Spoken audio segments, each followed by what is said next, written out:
It's over for Zach Wilson. The New York Jets have no intention of playing this guy. If he's not traded or released by the 2023 regular season, most likely he's going to be QB3 or practice squad.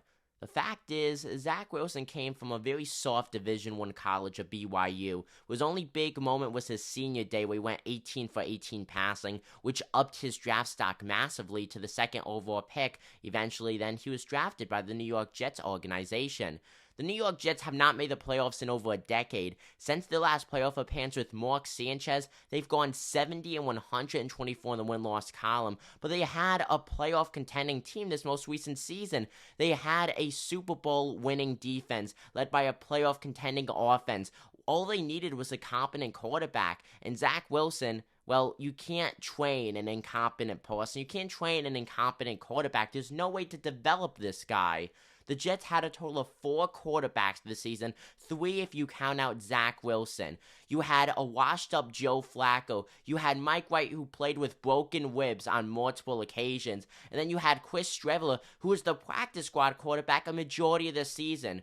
All 3 quarterbacks did a much better job than Zach Wilson did, and frankly, it's embarrassing, it's sad, and it makes you wonder what went wrong. How could this guy go in the first round, especially top 5 in the first round of the NFL draft, in today's standards with all the stats available, and be this bad? You gotta try to be this bad. Zach Wilson looks scared out there. The only NFL categories he's ever going to lead in his NFL career, if he even has one when the Jets eventually get rid of him, is probably going to be the turnover category and interception category. Zach Wilson's not good, and it's flat out obvious that he's a draft bust, and obviously he's one of the bigger draft busts in the more recent New York Jets franchise history. And it's sad because they cannot develop a quarterback. I mean, of course, you got to put blame on head coach Robert Saleh, and then, of course, offensive coordinator Mike LaFleur. He did get fired, but the blame has to go on the coaching staff a little bit too, and saying, oh yeah, we should have signed him the fourth season and develop him.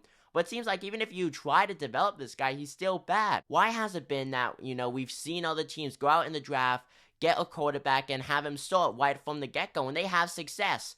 I don't think sitting Zach Wilson for a season would have helped at all. What would have helped the New York Jets the most was just not drafting Zach Wilson. The Jets always seem to go out and draft a quarterback. That doesn't always have to be a case. Go out and make a trade. Go out and sign a free agent, because obviously you cannot develop a guy, especially a guy who seems like he's never played football in his life.